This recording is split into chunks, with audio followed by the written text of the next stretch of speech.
The antiseptic smell of the hospital hit me as soon as I stepped off the elevator, bringing back memories I'd spent 2 decades trying to forget.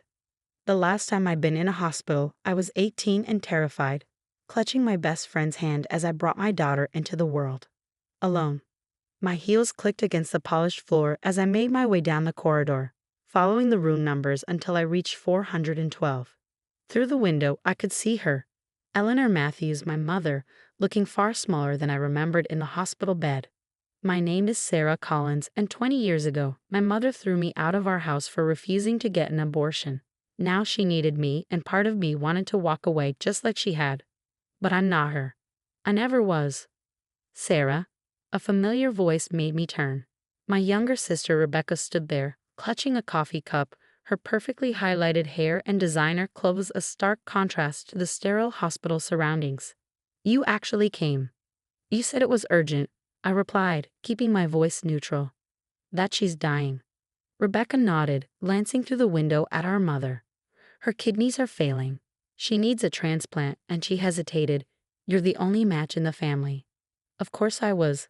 Life had a twisted sense of humor that way. Does she know I'm here? Yes.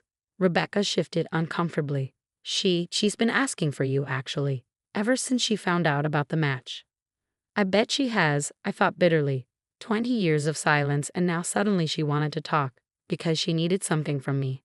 Again. Taking a deep breath, I pushed open the door and stepped into the room. The beeping of monitors filled the silence as my mother turned her head to look at me. Her hair, once a matching shade of dark brown to mine, was now completely gray. Her face, lined with age and illness, showed a flicker of something. Recognition? Regret? I couldn't tell. Sarah, she said, her voice weaker than I remembered. You came. I did. I remained standing near the door, maintaining my distance. Rebecca said you needed to see me. She tried to sit up straighter, wincing at the movement.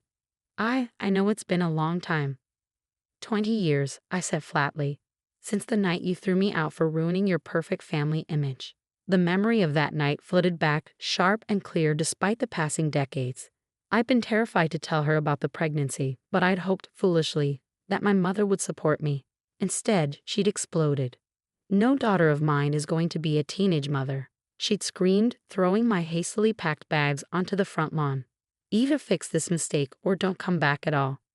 I'd chosen my baby. I'd never regretted that choice, not even during those first brutal months when I was sleeping on my best friend Jenny's couch, working 2 jobs while trying to finish high school online. Sarah, my mother's voice pulled me back to the present. I know I handled things badly. I let out a short, bitter laugh. Badly? You threw your pregnant teenage daughter out into the street. You didn't even ask if I was okay, if I needed help. You just erased me.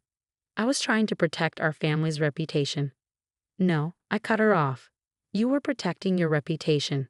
Your standing in the community. Your perfect image as head of the PTA and church committee.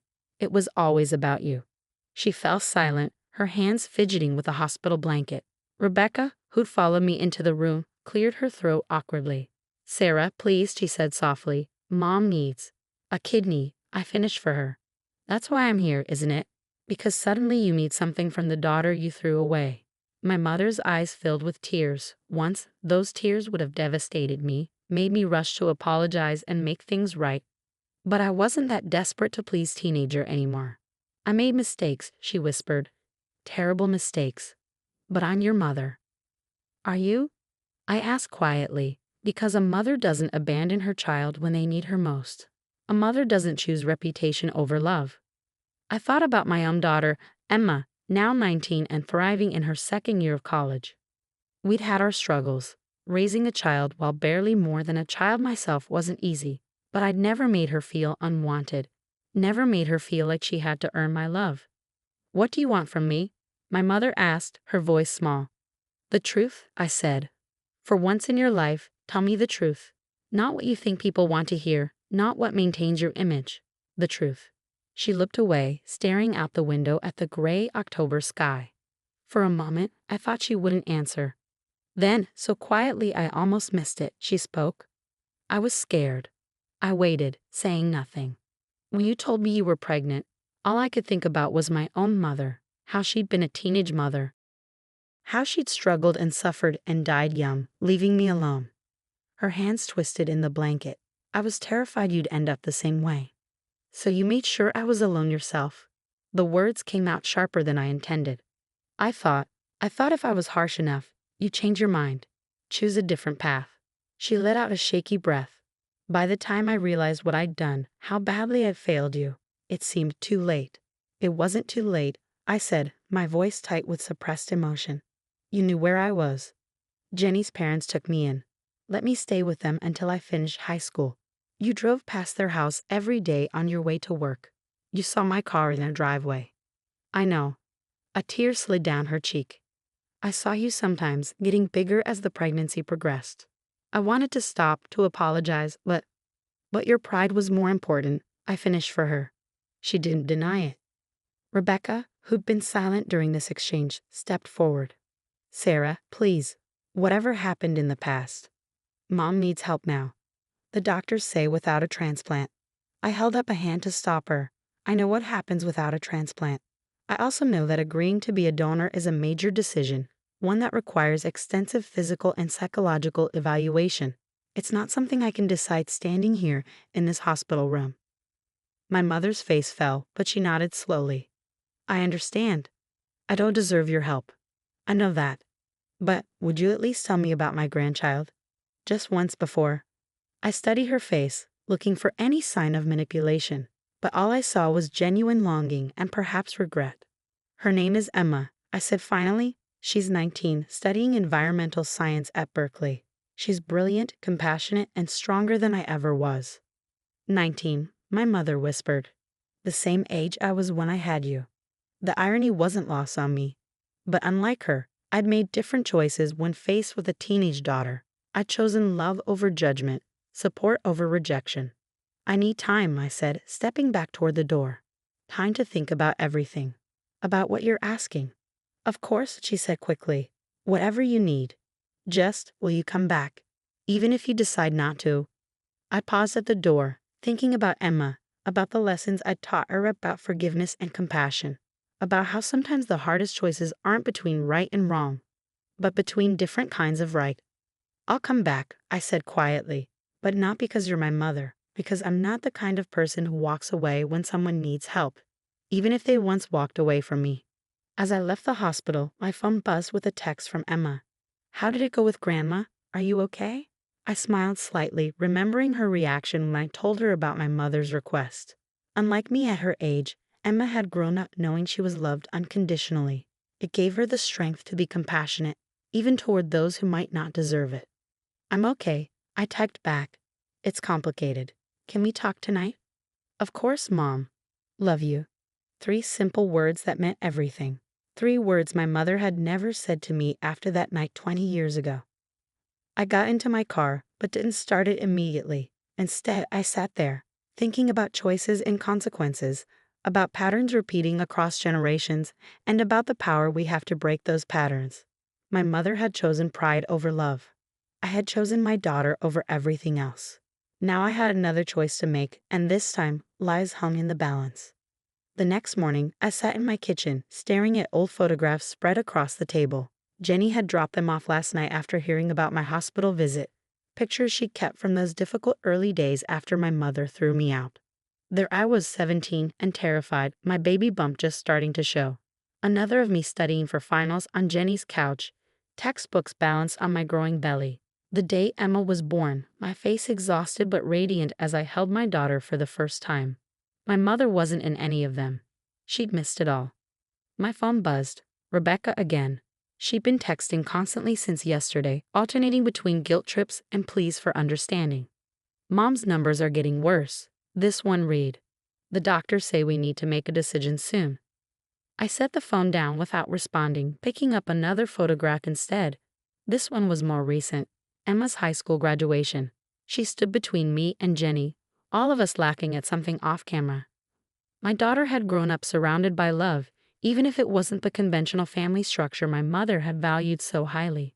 The doorbell rang, startling me from my thoughts. Through the window, I saw Jenny's familiar car in the driveway. I brought coffee and bagels, she announced as I opened the door. Figured you could use some moral support. 20 years later, and she was still taking care of me. Some friendships go beyond friendship, they become family. Have you decided?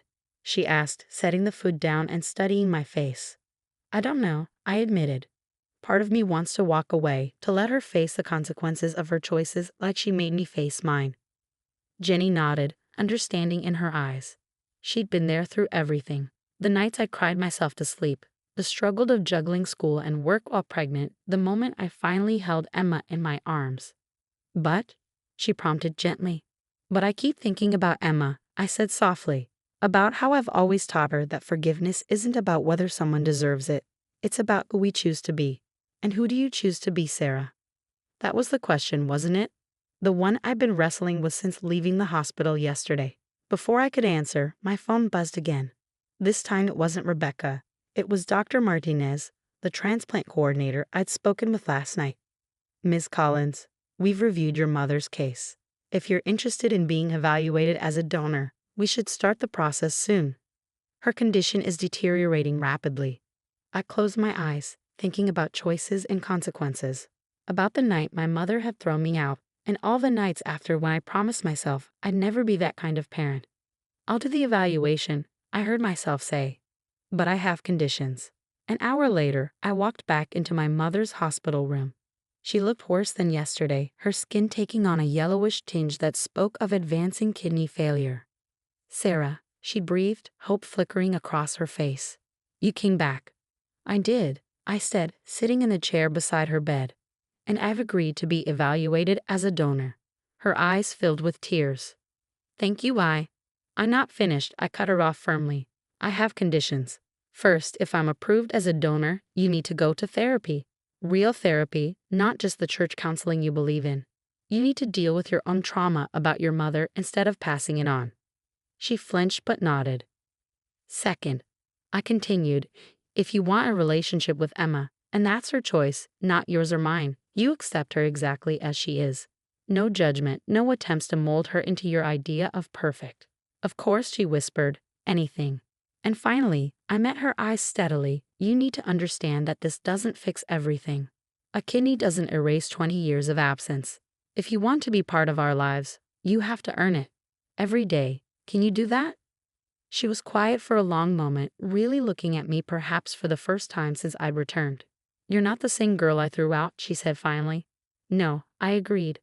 I'm not. That girl died the night you chose your reputation over your daughter. The woman I am now, she's stronger, wiser, and a much better mother than you ever were. Harsh words, maybe, but true ones. Sometimes healing can only begin with truth. I'd like to try, she said softly, to be better, to do better, if you'll give me the chance. The next few weeks were a blur of medical tests, psychological evaluations, and endless paperwork. Emma came home from college to support me through the process, her presence a constant reminder of why I was doing this. You're amazing, Mom, she told me one night as we sat on the porch swing. I don't know if I could be this forgiving. I wrapped an arm around her shoulders, remembering how tiny she'd once been. You could be. Because I raised you to be stronger than hate, bigger than bitterness. Sometimes the hardest thing isn't holding on to anger, it's letting it go.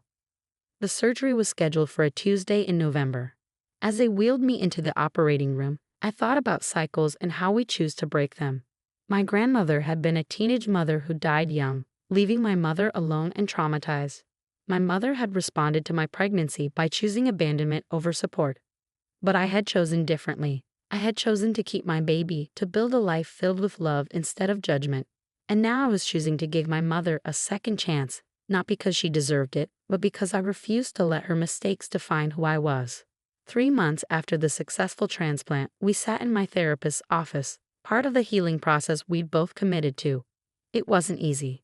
20 years of pain and resentment don't disappear with a surgery or a few apologies.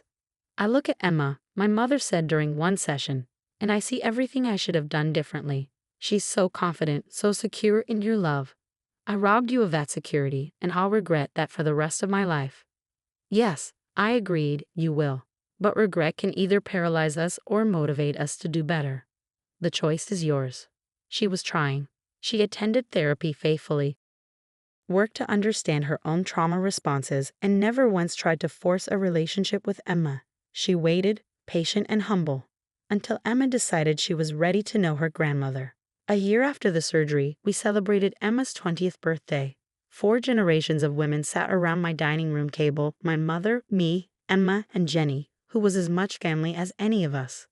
The conversation wasn't always easy, and there were moments when old tensions surfaced.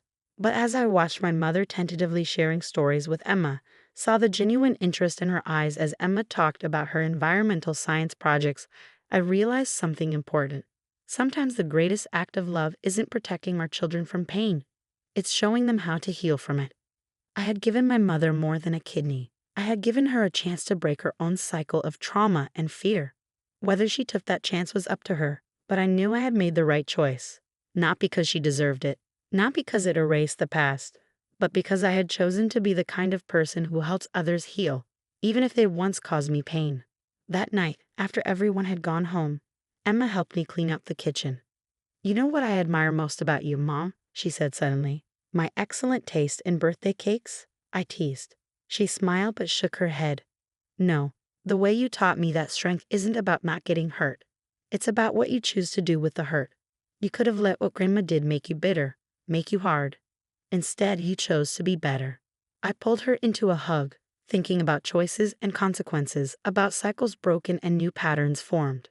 "That's the thing about choices, baby," I whispered into her hair. "They show us who we really are. And sometimes they give us the chance to help others become who they could be." My mother and I will never have the relationship we might have had if she'd made different choices 20 years ago. That possibility died the night she threw me out. But we're building something new, something based on truth and accountability rather than appearance and pride. It's not perfect. It's not always easy. But it's real, and sometimes that's enough. Because in the end, life isn't about the family you're born into. It's about the family you choose to build, the love you choose to give, and the person you choose to become. I chose to be more than my mother's mistakes. I chose to give more than I was given. I chose love over bitterness, healing over hate. And in making those choices, I gave my daughter something my mother never gave me: the knowledge that love doesn't have to be earned, that family should be a safe harbor rather than a storm to weather, and that sometimes the strongest thing we can do is choose forgiveness, even when it's hard. Especially when it's hard.